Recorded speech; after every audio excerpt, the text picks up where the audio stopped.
Satu hari, tokoh besar bernama Imam Hasan Al-Basri tengah berjalan di pasar kota Basrah.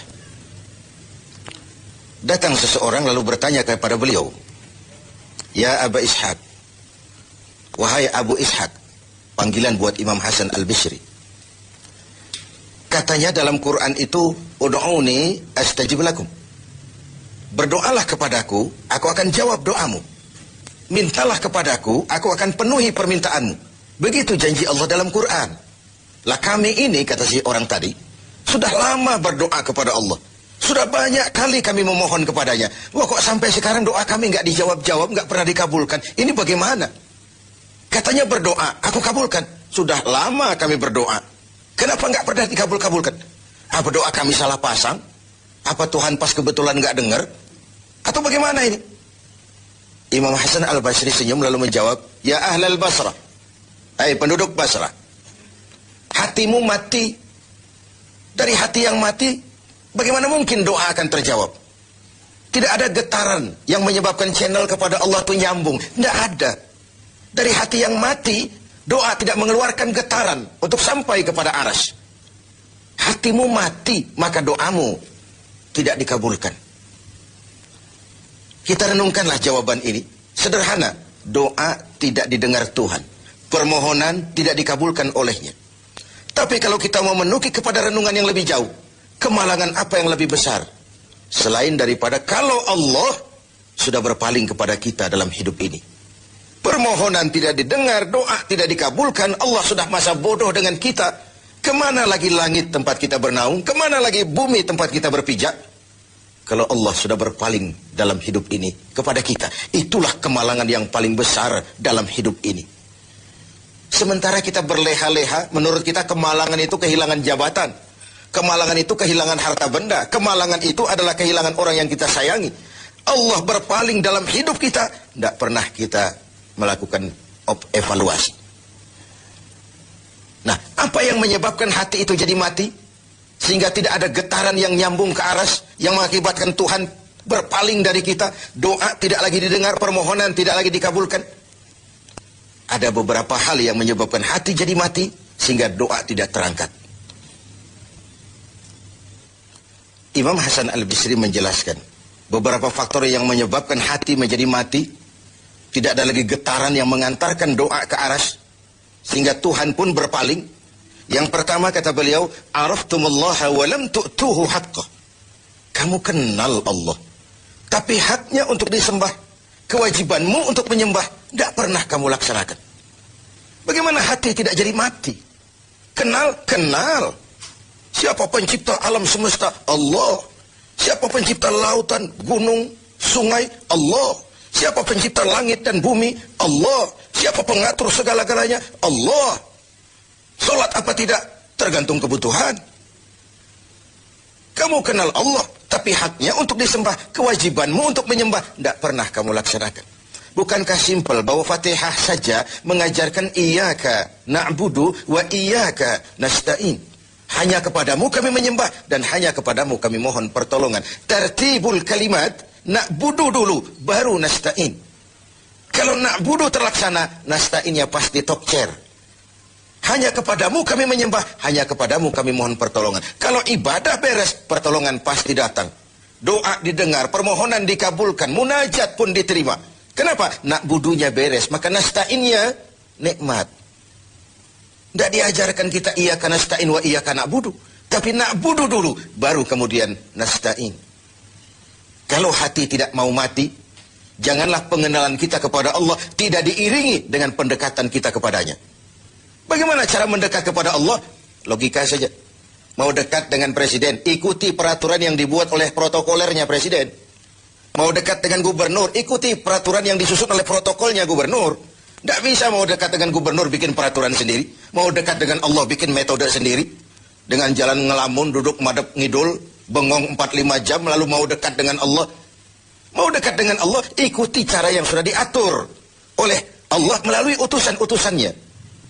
Bukan dengan cara membuat sesuatu sendiri. Ini yang pertama.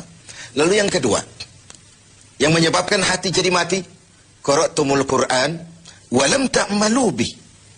Kamu baca Al-Quran. Kamu dengungkan Al-Quran.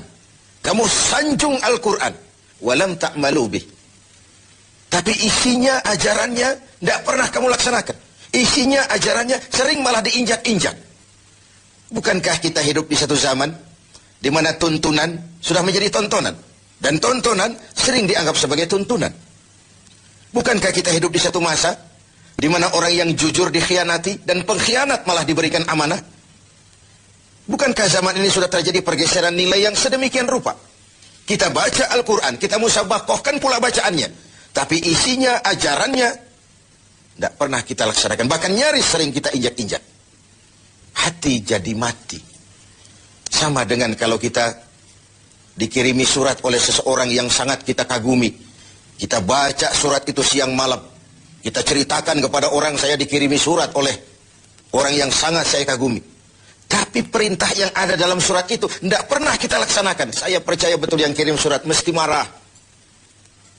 Kau baca itu penting supaya kau ngerti apa isinya. Tapi setelah kau ngerti, mau ia laksanakan.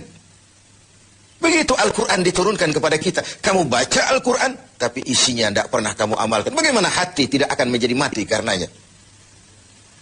Pemirsa TV 7 yang berbahagia. Yang ketiga, penyebab hati itu menjadi mati. Akaltum ni'mata rabbikum walam tashkurulah. Kamu makan nikmat Tuhanmu, tapi tidak pernah kamu bersyukur kepadanya. Ikan Tuhan di laut itu tiap hari diciduki, tapi Tuhannya diabaikan. Tidak pernah sesaat pun dalam hidup ini nikmat Allah pernah berhenti. Sejak kita bangun tidur sampai kita tidur kembali, bahkan tidur itu sendiri. Dari sekian nikmat yang kita tidak akan pernah sanggup menghitungnya, Tuhan cuma minta syukuri nikmat itu.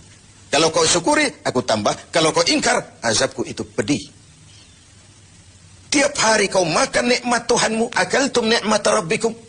Kau makan nikmat dari Tuhanmu, walam tashkurulah. Tapi kepadanya kamu tidak pernah bersyukur. Baik syukur dalam bentuk ucapan, lebih-lebih syukur dalam bentuk perbuatan. Karena kalau syukur ucapan semua bisa. Alhamdulillah, terima kasih Tuhan, puji syukur, terima kasih Tuhan. Tapi perbuatannya sering tidak sinkron dengan ucapannya. Kalau saya diberikan harta oleh Allah, mulut saya tidak pernah berhenti. Alhamdulillah Tuhan, terima kasih dikasih harta. Tapi pelitnya 17 setan. Rasanya orang itu baru syukur perbuatan, baru syukur ucapan, belum syukur perbuatan. Karena syukur perbuatan artinya mempergunakan suatu nikmat sesuai dengan kehendak yang memberikan nikmat itu. Allah memberikan harta kepada saya. Apa yang Allah kehendaki dengan menggunakan harta ini? Bagaimana kehendak Allah tentang penggunaan harta ini? Allah memberikan jabatan kepada saya. Apa yang Allah kehendaki dengan memberikan jabatan ini kepada saya? Mempergunakan suatu nikmat sesuai dengan kehendak yang memberinya. Itulah syukur yang sebenarnya. Ini yang keempat. Yang kelima, penyebab hati itu jadi mati. Qultum annal mauta haqqun wa lam tasta'iddu lah. Kamu yakin, kamu percaya, kamu tahu betul hidup akan berakhir dengan kematian. Namun kau tidak pernah mempersiapkan diri untuk itu. Baik menghadapi kematian maupun menghadapi yang lebih penting sesudah kematian. Karena mati pada dasarnya sebuah peralihan dari sebuah tahap kehidupan kepada tahap kehidupan yang berikutnya. Bukan akhir. Bahkan saya lebih cenderung mengatakan mati adalah istilah yang digunakan bagi orang yang sedang hidup. Sipulan mati itu kan kata yang hidup. Yang mengalami sedang pindah ke alam lain. Jadi tidak ada alasan hidup sulit bener, mending mati habis urusan. Tidak selesai sampai di situ. Tidak selesai urusannya. Hidup terus berlanjut di alam barzah, terus berlanjut di alam mahsyar. Ini satu perjalanan panjang. Seperti kita akan berangkat ke luar kota yang jauh, tentu kita harus menyiapkan bekal. Semakin jauh perjalanan, semakin banyak bekal yang kita bawa. Kalau Anda akan berangkat jauh, tidak bawa bekal berangkat juga, itu kan nekat sama namanya. Sampai ke tujuan belum tentu, sengsara di jalan sudah pasti. Kenapa? Tidak ada bekal kok berangkat. Begitulah kita sebagai manusia, hamba Allah. Perjalanan panjang, belum siap bekal, belum cukup ibadah kita, sudah datang saat kematian. Tentu artinya belum punya bekal sudah berangkat. Alamat sengsara di jalan, karena bekal tidak ada.